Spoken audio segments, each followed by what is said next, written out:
Hi, everyone. Today I'm going to narrate a live broadcast that I made on October 19th, 2022. I had actually released a narrated version of that experience a few days ago, but then I just made the analysis of the information that was contained in that sighting, and I decided to redo the entire recording and to integrate this new knowledge, what was found. That transmission that I made had a few purposes, but main purpose was, the broadcast was made on behalf of a wonderful contact team that was having their contact event in California, in Joshua Tree, California. And I also was broadcasting for a separate group also that had the contact event at the end of the month in Japan. And so when during that live transmission, which lasted a little bit over 4 minutes, there are 6 sightings actually that took place. 4 of them that I'm covering in this, in this transmission here that I'm going to narrate. So let's roll. And again, the first part of this recording here will cover mainly the sightings, the technology that was used to capture and record, all these manifestations. And the second part will be to explain and describe the information that I believe is encoded in that sighting, which is very consistent with the information that was encoded also in prior manifestations. So let's roll the tape, and I'm going to move this here, and I'm going to narrate. So these are the 2 camera systems I'm using. There are 3 different cameras. One is just an infrared illuminator, and the 2 others are actually record. We can see here the one to the left is called a dual cam, and the one to the right is single cam. And it's very helpful to have 2 cameras, so that helps to validate the sighting taking place with different technologies. We see here in the middle is Saturn, so the transmission was made towards Saturn, and the blue square to the right is where the sightings took place, all the sightings within again, about a little bit over a 4-minute period. So we see here the transmission taking place. We can hear the broadcast. And we see here the first manifestation, very light, not very bright. This was the least bright manifestation.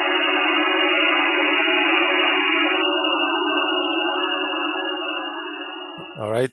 So now switching to sighting number 2, 52 seconds later, sighting number 2 took place. So this one is brighter. Here. A little bit brighter, not by that much. Instant replay zoomed in. And again, now we see that these 2 sightings were very, very much at the same location, very stationary object there that was producing this manifestation. And again, if it would be a satellite, satellite move very fast in space at 25,000 miles an hour. So this is not a satellite. 71 seconds later, sighting number 3 took place, much brighter this time.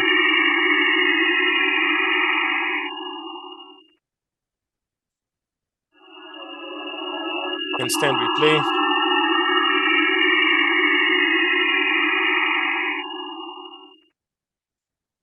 All right, and then we're gonna move to the single camera to validate the sighting. So so we're looking at the same sighting here, sighting number 3, and then to show that the same manifestation took place and was recorded using a different camera, different technology. We're moving 114 seconds later to sighting number 4. We're back with the dual cam. And we see this manifestation, this object seems to be in motion now this time. A beautiful manifestation.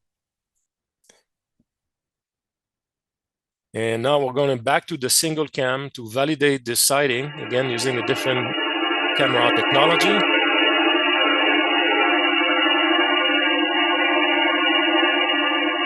So here it is. So we can see here this, we'll have a nice zoom in again here, slow motion. So clearly the subject was in motion at the end. And then there was no more sighting after that one. We see the 4 locations where these 4 sightings took place, represented by these little colored dots here. And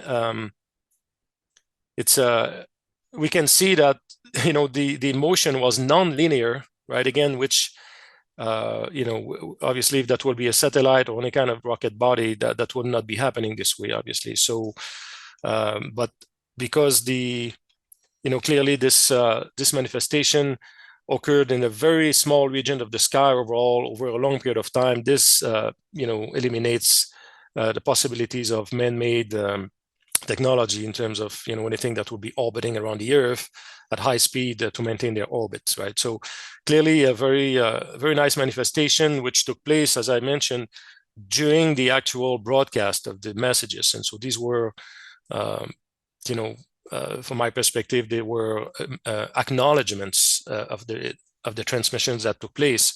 Now, the thing that is quite incredible is that there is information contained in this sighting, in these sightings, and I'm going to explain exactly what this is all about. So let me bring the PowerPoint presentations. I have a few slides that I put together to explain what took place here. And it's been my experience that every time that there are sightings, there is information contained in these sightings. And I'm going to give example of that. So let me just move the picture here. All right. Okay. So this first slide here demonstrates, shows the time. So we have this timestamp, as you can see here on the upper right side of the screen. So I'm writing it down here. So we're going to look at the different timestamp, the object again, when this manifestation took place at that time is highlighted here with this blue square. So we're going to sighting number 2. Again, the timestamp of sighting number 2, which I wrote down here, again, and with the object, go to sighting number 3, different timestamp. Again, we see the object on the third manifestation was much brighter this time. And sighting number 4, which occurred at 6:51:53. And again, the object, if you recall, was kind of in motion, kind of took off, if you will, and that was the end of the experience there. And so these 4 sightings, if we look at what information may be contained in this. Now, if we look at the difference in time between these 4 different sightings, the time between sighting number 1 and number 2 was 52 seconds, sighting number 3, number 4, 71 seconds elapsed between these 2. And then between sighting number 3 and number 4, there was 114 seconds. The overall experience, the difference between sighting number 1 and number 4 is 237 seconds. So this is information we can look at and see if there's something here that, if there's any information encoded in these numbers, right? Particularly these 4 numbers, 52, 71, 114, and 237 seconds. So let's start with 71 seconds and 114. So amazingly, what we can see here is when we do the ratio, we divide 114 by 71, we get essentially 0.6228. And this ratio just happens to be the product of harmonic 144 and harmonic 432, which is amazing. And let me show you on the screen here exactly that calculation so you can see for yourself, right? So if we take harmonic 1.44 and times harmonic 432, we get 0.62208. If you compare to that number, 0.6228, there's a 99.9% match. Remember also that in harmonic mathematics, we're allowed to move the decimal left or right, which represents, scaling from micro to macro or going from macro to macro. So essentially 1.44 in terms of harmonic is equivalent to harmonic 144, right? These harmonics are very, very important. And as we will see in the next few slides, they are very consistent with other sightings which contain the very same harmonics. So the non-human intelligence is communicating these harmonics over and over again, and also which happens to be equivalent to the reciprocal of the golden ratio, 1 over the golden ratio at 99.2% match. So this is what this 71 seconds divided by 114 seconds, what's encoded in this ratio, this harmonic ratio. Let's move on to the next analysis here. So now this time we're going to look at the 52 seconds over 71 seconds and squared. So this time, if we do this ratio, 71 divided by 52 squared, we get 18.864, or this harmonic 1864, which happens to be amazingly equivalent to harmonic 432 squared, right? So if we take 4.32 times, or if we square it, essentially we get this number. So let me do it on the screen. So if we take 4.32 here and we multiply by, again, 432, we get 1.866, which is match essentially 1.864 at 99.9% match. So the match is incredible, right? So for this to happen just by accident is, the chance of that happening by accident or chance in the billions, because if we just move if we just change this any of these number by 1 second, that we wouldn't have anything close to 99% match. It will be much lower kind of accuracy, and so clearly these numbers had to be exactly what they are to produce this kind of match, with these harmonics. Amazingly, also this harmonic 1864, which is equivalent to 432 squared, happens to be the speed of light in miles per second, right? If you do 432 squared, you get 186,624 miles per second, and the actual speed of light, if you look in the theoretical value, it's 282 miles per second. So there's a match of 99.8% match with the speed of light once expressed in miles per second, which is quite amazing as well. All right, and here's another one that's amazing, is that this harmonic, which is very important, we'll see a bit further, and it's not the purpose of this presentation here to go too deep into it, because I have already presented much of this material in past presentations or interviews, so I invite you to go take a look at it, because I go in pretty great details. But this one I have not presented this information yet, so this is a new information. So this harmonic 1864, and again, we can slide the decimal left or right here because we're dealing with harmonic mathematics. When we square it, we get 348, right? We square 1864, we round it, and let me do it on the screen, right? And we round it, right? That's going to be rounded to 348, which just happens to be the Planck volume. And the Planck volume is extremely important in quantum physics. If we take, for instance, the Planck length itself, which is the smallest size or the smallest length that can exist really in our universe in quantum physics. This represents the smallest oscillation of energy really that can take place at the quantum level. The smallest quantifiable oscillation of energy is called the Planck length. And this is represented by this number here. But if we take essentially this Planck length to create a sphere, right? The Planck length being the maximum diameter of the sphere, or the smallest sphere of energy that can exist at the quantum level, the volume of that sphere will be 348, right? And so again, when we square this harmonic figure again, we get the Planck sphere, or the Planck volume, if you will, the Planck sphere volume 348 at 99.9% match, which is remarkable. That harmonic is also encoded in the Great Pyramid of Giza. Again, this 1864 harmonic, if you look here, the hypotenuse of the Great Pyramid is 186.6. Again, we can slide the decimal left or right here, but this is very close to this 1864, right? Which it's a match is well above 99%. And also this harmonics, amazingly, just happens to be the harmonic distance between the Great Pyramid of Giza and where the craft landed, the Rendlesham forest, the Rendlesham enigma. For those who have studied this, the distance again between the craft landing site in Rendlesham and the Great Pyramid is exactly 1864 nautical miles. And I use the nautical miles here. That's the unit that's used in harmonic mathematics here in this context.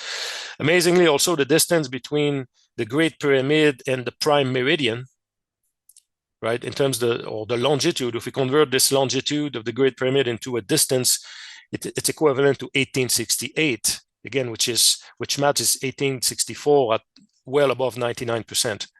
So this harmonics is encoded over and over again megalithic constructions and so on.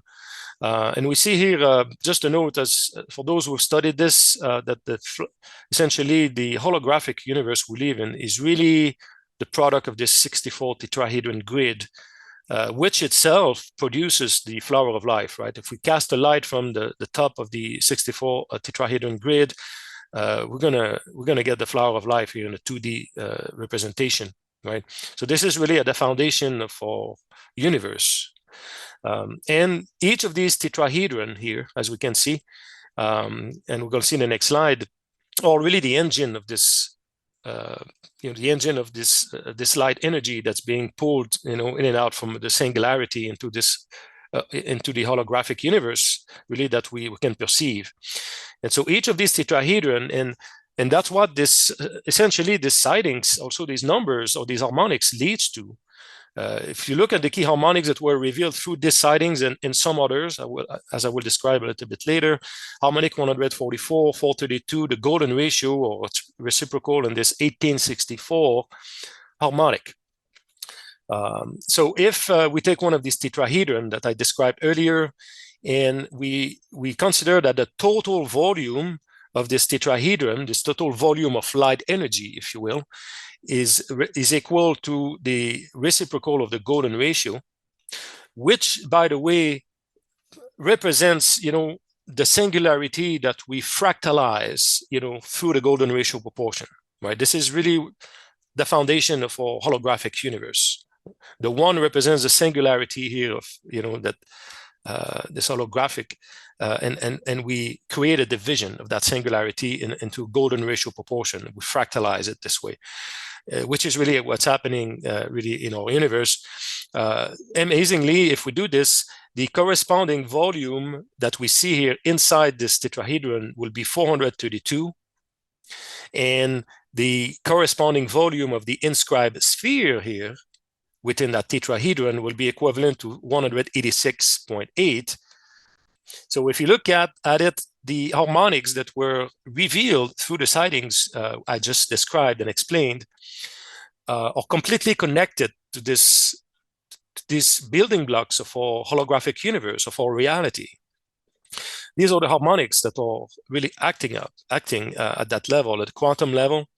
And so, 432 is here. We have, again, this 186.8 is match or harmonic 1864. And if you recall, which happens to be also connected to the Great Pyramid of Giza, right? The Great Pyramid of Giza encodes these very important harmonics. Another thing also that's interesting is, at the quantum level, if we create a tetrahedron from the most basic geometry, if you will, if we take the cube with these coordinates, the coordinate plus minus 1, comma 1, comma 1, essentially we end up with a tetrahedron which has dimensions, right, that we can use to, again, back calculate the volume, right? And if we do that, essentially create this tetrahedron from a tetrahedron within a cube, amazingly, it's interesting to note again that the volume of energy here in this blue area outside the inscribed sphere will be 1.8605, right? And that matches, again, this 1.8605 matches this harmonic that we just described, 1.64, very close, again, well above 99% match with this harmonic. And so finally, the last one I wanted to share is, if we ratio now the 237 seconds over the 114, we get this number here, 2.0789, which happens to be equivalent to harmonic 144 again squared at 99.7% match, which is remarkable. So what we see here, just as a brief to conclude here, is the sighting we just went through. In prior sightings, if you recall, I've described the sighting of the golden ratio triangular craft, which encoded, obviously, the golden ratio. And I invite the audience to to look into my prior interviews where I go through this in more detail and great details. And this craft also encoded not only the golden ratio, but these harmonics again, 432, 144, and the golden ratio. which by all account, to me, based on all my work and research, are the keys of our universe, the keys of our holographic universe. We saw in the Great Pyramid of Giza itself, these harmonics are encoded. We just look again at the hypotenuse here, 486.6, which is equivalent again to this harmonic, 432 squared. These numbers, these proportions of all the sides of the Great Pyramid, even the angle of the Great Pyramid itself is made of these harmonic 432, 144. And many of the proportions are golden ratio proportions. So this information has been encoded everywhere in the megalithic structures, the ancient sacred sites, and through the sightings that we are seeing, the manifestation from the non-human intelligence. So there's really a powerful message being driven through this. And this led, for those who saw it to recall, I recently developed essentially a universal formula I call the formula for the light encoded reality matrix, which essentially pulled together all these key harmonics, 144, 432, and the golden ratio. And I demonstrate how this harmonics essentially explains everything in physics and mathematics as well. And even if we look at the proportion also of the distance between the planets in our solar system, the average distance to the sun, everything is connected to these harmonics. And so this concludes this narration. I wanted to describe that, and I have actually a last slide that I would like to show. So give me 1 second here so I can retrieve it.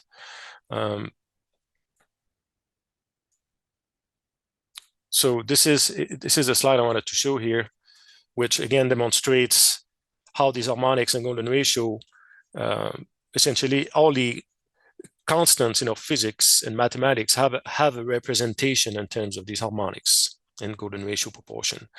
So this concludes this narration. I hope this is helpful. And again, I invite the audience to pay attention to the sightings that are taking place and see if you can maybe decipher information that may be encoded in these. But it's been my experience now that these sightings contain very important information, and as we can see, it all converge towards really the keys of our universe, which are being communicated to us. Thanks, everyone.